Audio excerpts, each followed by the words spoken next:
What's going on, guys? My name's Ryan Snaadt, it rhymes with odd, and welcome to the free videography training. I'm really excited that you guys are here because I want to share a bunch of different stuff that can help you with your freelance videography business. Now, if you're unfamiliar with my story, personally, 5 years ago, I started my freelance videography business while I was still in college.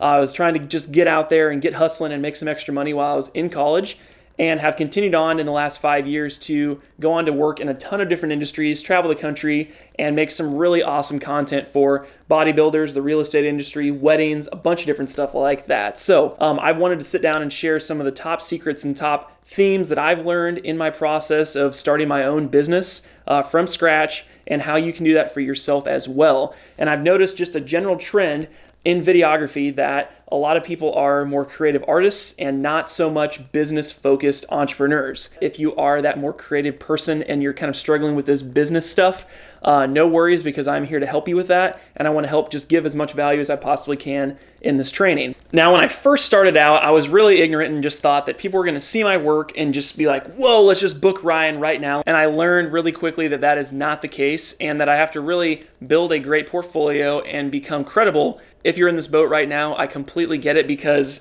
this is something that I did not know, that no one taught me, that I had to go out and learn firsthand. And YouTube's a great resource for all the kind of camera tricks and how to learn different techniques. But when it comes to the business side of this industry, there are not a lot of people sharing this type of insight. So my goal for this entire session here is to equip you with some good tools and tips to start your own videography business and grow it effectively and quicker than most people would, and to avoid some of the problems that you're probably going to face when you come into these different phases, or what I like to call seasons of solo videography. And they are the start phase, the sell phase, and the scale phase, which we'll talk about in a little bit later. But I'm going to teach you guys some more skills and traits that you can try to adopt to your own process, and how you can make those seasons a little less friction and a lot more profit for you in the long run. So let's get into it. So the first secret to success in solo videography is to think of yourself like a business. A lot of people, when they first start out, just think of themselves as the video guy, or whatever you want to call it.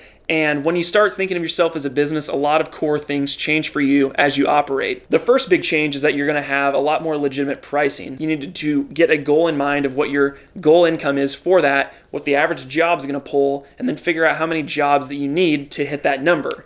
When you start thinking of yourself like a business in this way, that's when big things are going to start happening for you, because you're not only going to just take whatever scraps you can get, but you're going to be very strategic about, okay, I need to get 5 more videos this month so I can hit my quota for myself and hit that sales goal, so I can make sure I'm actually generating a lot of money this month.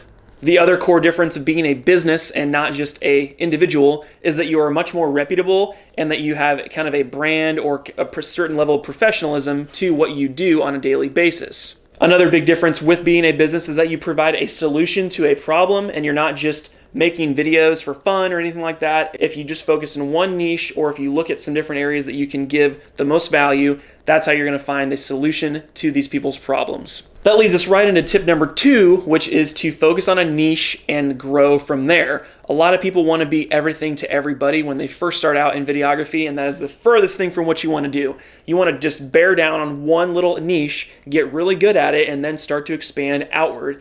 Wedding videography, fitness, clothing, lifestyle, real estate, whatever you are really good at or want to focus on, or that is low-hanging fruit for you in the beginning, that's what you want to focus a lot of your efforts on. A lot of people make the mistake of just going out and just trying to shoot anything and everything they possibly can, and it gets really hard to kind of show your worth to people, because if you're trying to solicit businesses and you have no proof of any business videos that you've made, it's a lot harder for that business owner to commit to actually hiring you. The same can be said for a wedding. If you've never shot a wedding before, there's going to be a bride and groom that are kind of like, whoa, I don't know if we should, commit to this guy or gal, because they don't have any proof that they actually know what they're doing. So you want to really focus and niche down on one area, get a portfolio built up of some work that you've done, whether it's for free or on the cheap, and then start using that to market yourself to more and more people in that industry. If you're also looking in an industry, I would definitely recommend looking at something with healthy budgets. Good ones to start out are in government, weddings, if you kind of shoot for that middle to upper level of luxury wedding. Corporate always has really good budgets. The ones that typically have pretty bad budgets are like real estate. If you're going for nonprofit work, or somebody that just doesn't have a lot of money to spend on anything or no budget, You want to avoid those as much as you can because it's really hard to kind of scrape by in the beginning, making little to no money in an industry that's never going to. So you don't want to build your portfolio up in an industry that is never going to actually pay off down the road. Another benefit of niching down is that you can get to know your customer a lot better and understand what problems video solves for them. So if they're a marketer for a company, they want to figure out how can I use this video to generate leads or make conversions. If you're, in the wedding space, it's how can I capture this day and tell the story of this couple's love.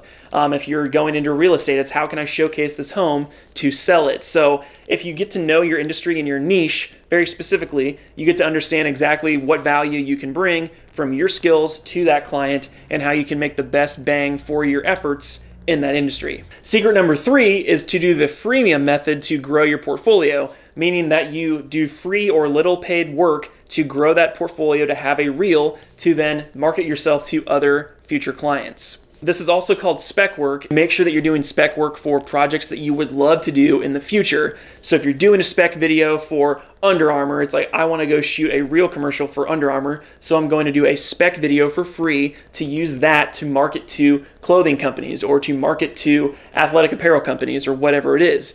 You want to try to have a very clear vision if you're going to do a video for free to why you're doing that, what benefit that can have down the road for you in terms of the industry, your reel, all that type of stuff. There are a lot of great benefits to shooting for free in the very beginning. Number 1 is to grow your reel and to have an actual portfolio of projects that look and appear like you've been doing this for many, many years. The second is that you are going to grow and build relationships with these people that you would have shot the video for free to then do future videos for. So a good example is if you want to get into real estate videography, you would email a real estate agent and say, hey, my name's Ryan, I'm getting into videography. I would love to create a video for you for free for the first one. And then if you want future videos down the road or you like what my work looks like, then we can start talking about paid options and what offerings I have.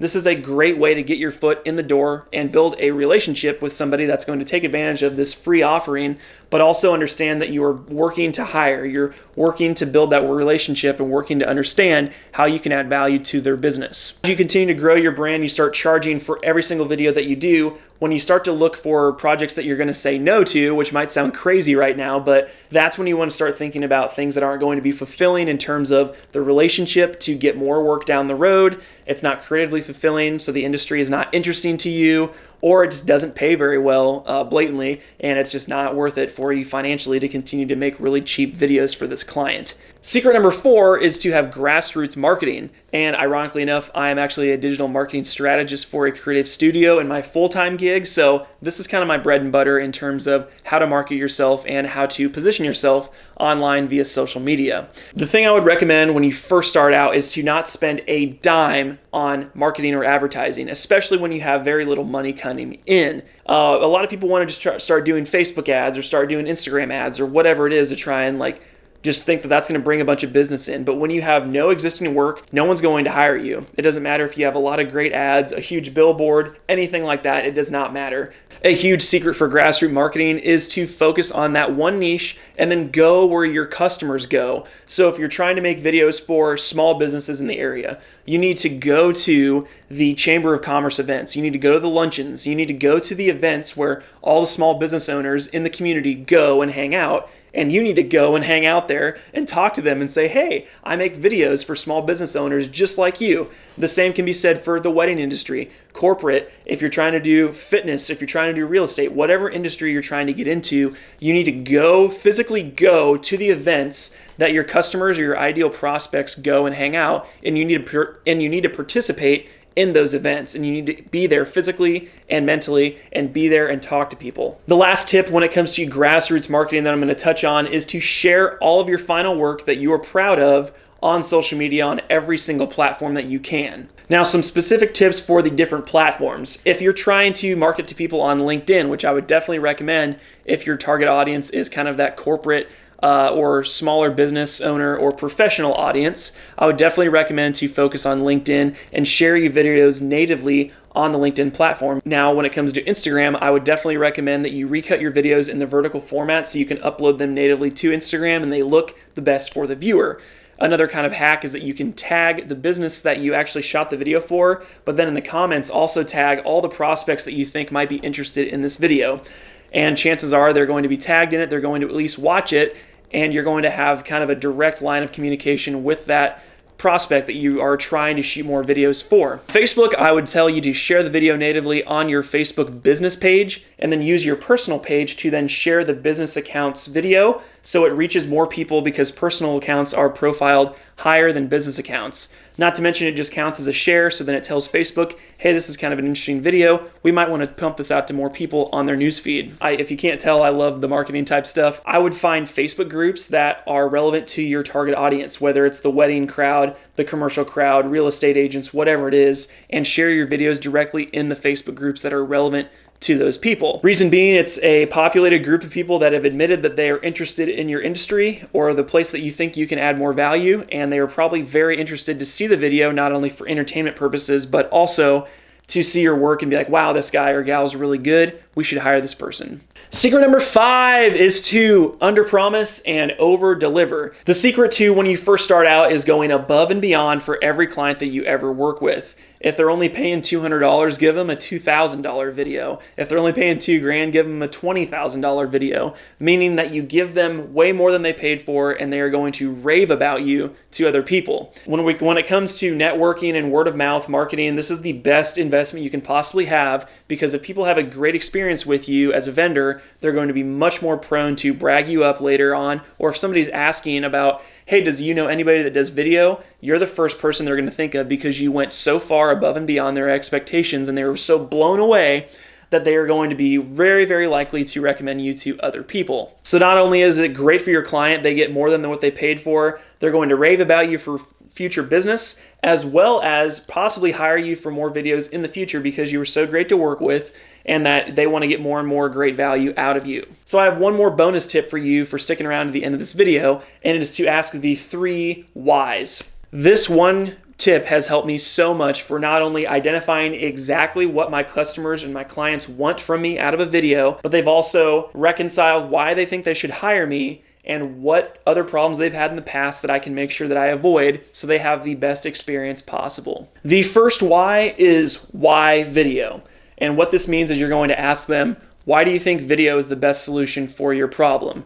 And it kind of gives you a clear understanding of what their motivation is for even talking to you in the first place. The second why is why me. And this is a really important thing to ask, because you're going to try and qualify why they think you're actually good for the job. Well, what do you mean, why you? And it's like, what do you think I can bring to the table in terms of what we've talked about so far? And they'll say, well, you're really young, you're energetic, you've had a bunch of experience in this industry, you can do this, you can do that. Basically, they're going to tell you what key differentiators that you have that other people don't, that they've seen in the area. So the good thing about asking this question is it's kind of like a built-in survey. You're basically figuring out exactly what the people that you're trying to work with value and what they see in you in terms of value you can bring to the table. The last why is to ask why now. Time sensitivity is one of the biggest things that turns people away from making a purchase or making a commitment to something, because if they don't have a time commitment on it or they don't think that it's time sensitive, they just won't pull the trigger. The why now question is super important because it identifies to you what bad experiences they've had in the past and what you can make sure that you avoid doing so they make sure that they have the best experience possible when working with you. You want to make sure that you ask this question about why now, because a lot of times they're going to kind of spill to you what bad stuff's happened in the past and how you can avoid doing that as a new vendor in this space. Those are all my tips for you guys in terms of helping increase your business and make sure that you are better equipped to kind of launch in this space. Now, before you guys go, I wanted to also mention that I have condensed all this knowledge for you in this training from a bigger, larger source that I've created. It's called Solo Video Pro, which is a paid online course that you can access through the link below this video. It is going to be a 16-lesson course that gives you a step-by-step process on how to start, sell, and scale within that framework that we talked about to make more money and kind of speed your progression and workflow so you can become a better business owner quicker, faster, and more efficiently. There's going to be lessons about marketing, accounting, how to price your services, how to make sure that you invest in yourself and get better gear when you're ready to do that, and a ton of free extra downloadables that I'm going to include in there. You will also get access to an exclusive Facebook group that is going to be ongoing in terms of mentorship, so you can continue to connect with people outside of the course and ongoing, and kind of root each other on and be helpful to each other and ask more relevant questions as they come up outside of the course. So if you're ready to take your passion with the camera and turn it into a business doing what you love, I cannot wait to see you guys on the inside of the course. We'll see you guys inside.